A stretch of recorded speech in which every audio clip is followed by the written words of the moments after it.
Greetings, YouTube. It's been a while. I'm going to continue where I left off and ask the question, what is magic? Instead of asking what it isn't.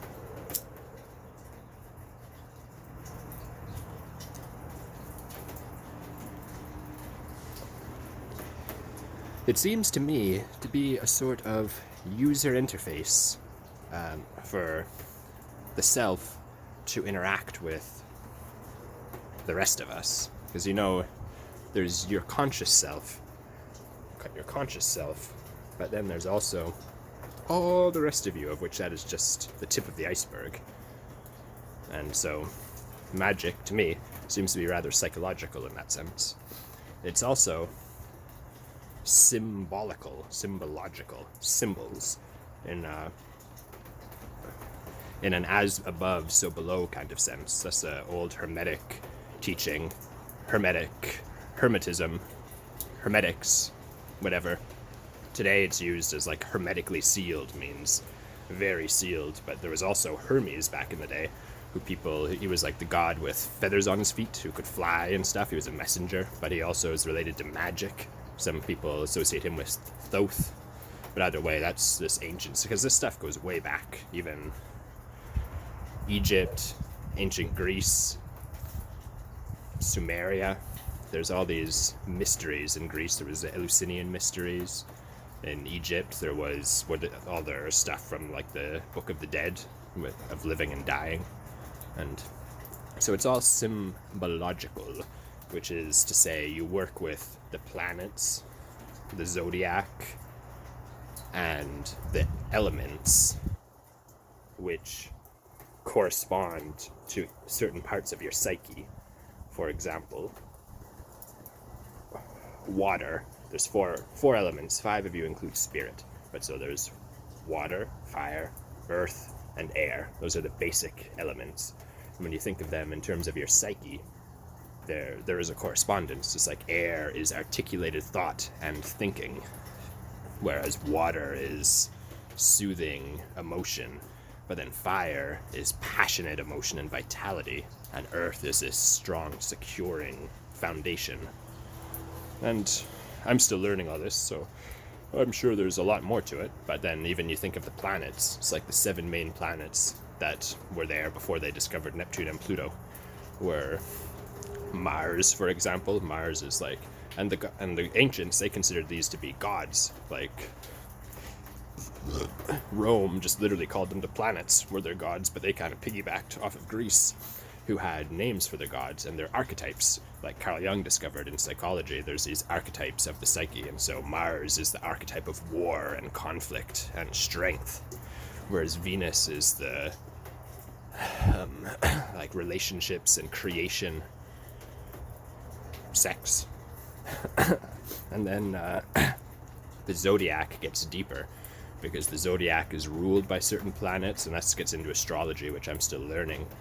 But there's 12 signs of the Zodiac, which also, and they also have elements. And see, all this stuff is like related. There's like Aries, which is is of fire, and it's ruled by, I forget which planet Aries is ruled by. But so there's rituals which incorporate this stuff.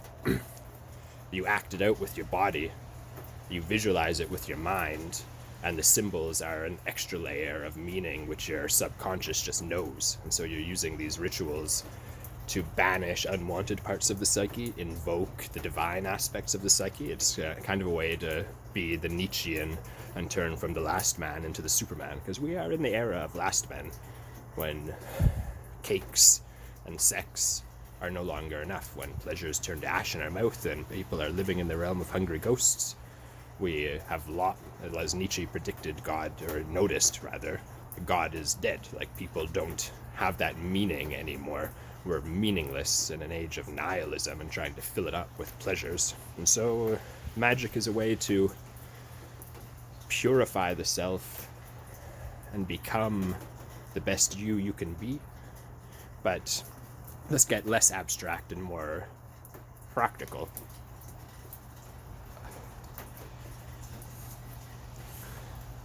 When you invoke these things, to me, these energies, right? Because in one ritual, for example, the lesser banishing ritual of the pentagram, and pentagrams are another symbol thing that gets into numerology when, like, I don't understand it all yet, but I believe in this process just because I felt it. What I felt when you trace out these pentagrams, visualize them with your mind, charge them with words that correspond to elements and God and stuff, and I wish I could explain it a little better. Damien Eccles explains it really good. But then you invoke in each of the four quarters. Oh, I'm moving with my hand, but it's like in front of you, to the right, and and you're also aligned with the directions, so you face east when you do this. And in the east you invoke air, in the south you invoke fire, in the west you invoke water, and in the north you invoke earth. Oops. And then more advanced, you start adding in spirit above you, which is spirit, and then below you add in, what would you call it, earth, I guess, the kingdom, material reality, and then you add some more dimensions. You go in between the east and the north. There's another energy to add there, and same with between the east and the south. I'm moving with my hands again out of the picture. And then you go above the east and the south,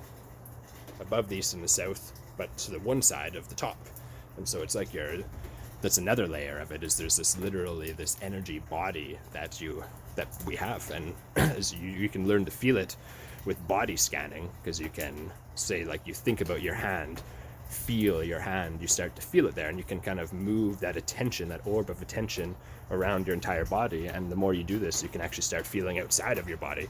And when you direct that orb of attention to these energies you invoke, you will feel their energy, which is kind of, if anyone has been an actor, which I've acted in some stuff, you feel the energy like a role that you're playing. It's like when you invoke water, I literally feel relaxed. I feel it like come over me like a wet coat that just like soothes. But then fire, I feel that come over me like an intensely vibrating rush, almost similar to a stimulant.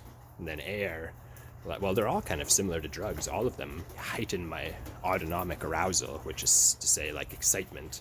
Because, like, excitement and anxiety are just two sides. They're both the same autonomic arousal if you, like, look at what's happening with your nervous system. But the difference is your perspective. But that's a digression. So what is magic?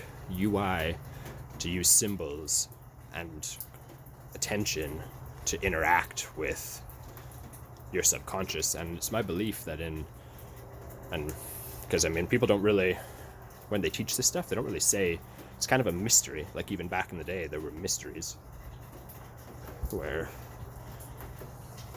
that's a digression.